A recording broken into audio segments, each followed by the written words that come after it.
All right, welcome back to Lightroom to Photoshop. And today we're going to be taking a look at selective toning. So last week we were in the develop module here and we took a look at some of these options. And the goal was to kind of play around with them and practice them, especially white balance, which is really the key to getting accurate color.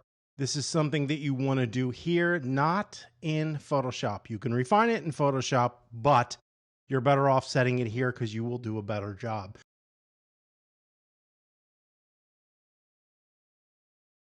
So today we're going to take a look at selective toning. And so selective toning would be to adjust just a specific area. So if I wanted to just lighten up this little dog that we have here, I could do that. So let's take a look at selective toning inside of Adobe Lightroom Classic.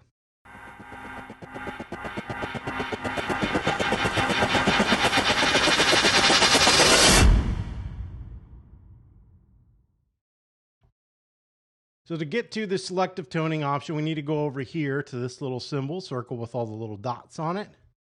And then we're going to click it. And when we click it, we get this opening window and we have add new mask. So we have subject, sky, and background. These are all using artificial intelligence.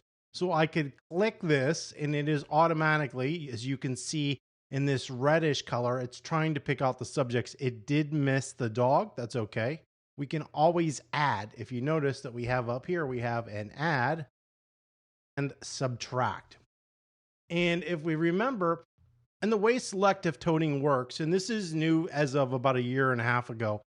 And the good thing is it's exactly the same inside Photoshop. So once you learn it here, you'll understand what's going on inside of Photoshop.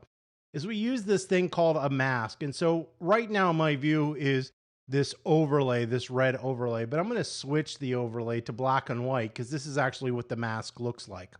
So anywhere there's white, we're going to see the adjustment, and the adjustment is whatever you do over in here. It could be any one or combination of items in here will be applied to the white area. Where it's black, nothing's going to happen. So that's how you're selecting the area to be adjusted, and it's just simply making black and white. So let's go ahead and go back to the overlay. And remember, the area that's going to be affected is just this family of people. So I'll make this really bright so we can see what's happening, or really dark so you can see we're just affecting that area that's white. And how do we make this selection? In this case, we selected the subject. So let's go back in time.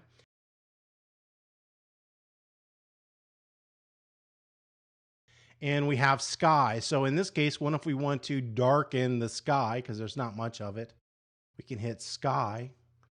It's going to auto select the sky, and usually it does a really, really good job. Occasionally it might mess something up, but I could come in here now and I could adjust that sky to however I wanted because I'm using a mask on the sky. Let's go back in time so we can go back to the beginning.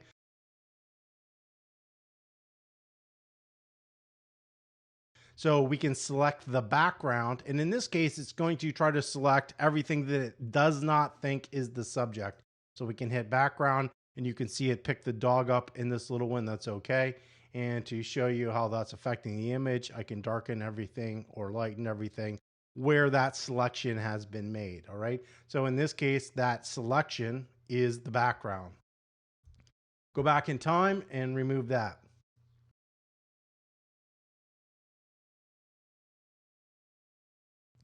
We can select objects.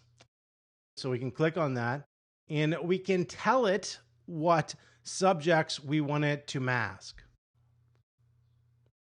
So we can come over here. We've got two different modes. One is we can kind of paint on the subject, and the other is to make a rectangle. So we'll start with a rectangle. So let's say we want it to pick the subjects, and we'll go like this. And you can see it did a pretty good job. And this time it even got the dog of picking those subjects. So I can select those and it did a good job. It even got the shadows in this option. So let's select objects. So let's go back in time. We'll come back. This time we're going to use this little selection tool. And so you're just going to kind of come in here and paint over anything that's red that you want it to select. And because these are connected, we can kind of go over them. Look, it doesn't need to be perfect. We're just trying to say, hey, this is the area where I want you to look, and then make that selection. All right. So it did those. We can come in here. We're not done. We can add objects. And we can come in here and add this little guy. It's going to add him, and then we'll do another one, add objects, and we'll get the little dog. And just like that, it's made the selection on those subjects, okay? So we're doing still the same thing. Notice it took a whole lot longer to do this method than the other. It really is dependent on what you're doing as to which one you actually want to use. Sometimes it makes it easy, sometimes it's difficult. So let's go back in time and get rid of all that. A little too far, so we'll click back on our masking option. We have the brush, and we're going to come back to the brush because we're going to slip down here to people, and this is why I have this image.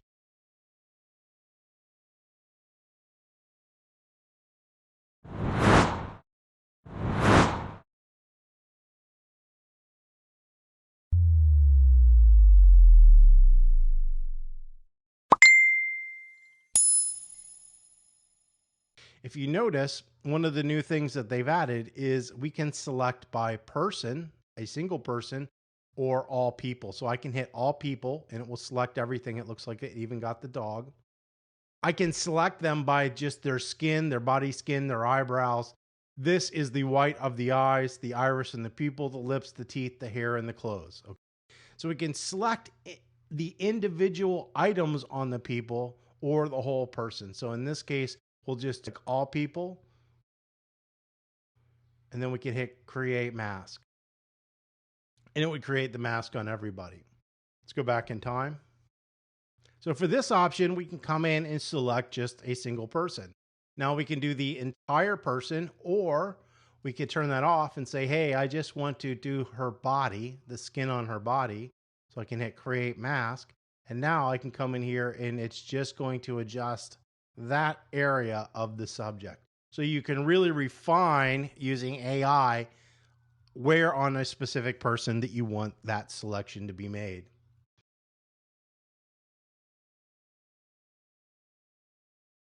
We have two other options. We have the brush. We're going to skip linear gradient and radial gradient and range gradients for today. We're going to go to brush. That's going to be the last one. This is really simple. You can control the size of the brush right here. You can also use the scroll wheel on a mouse, or you can use the brackets next to the letter P to make left bracket makes it smaller, right bracket makes it bigger. We also have something called feather. So feather all the way up will give you a soft edge. You can see that edge is soft. If I take the feather all the way the other way, it will give us a hard edge.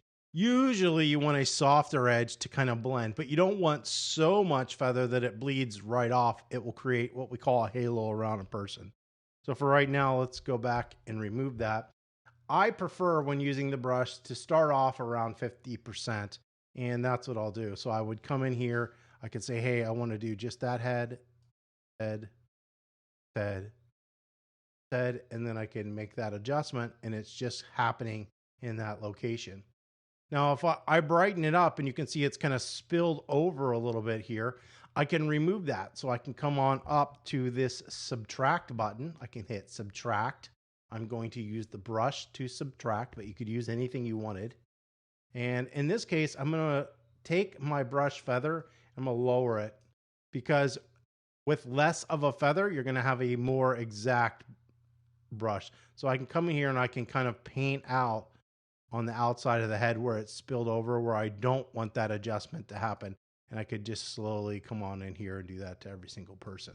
I made a brush adjustment where I'm subtracting. If I wanted to add, I could simply click add with a brush, and then we could give the little dog right here, and we'll just put it on very crudely. So you can see that part of the dog has been adjusted. This part hasn't.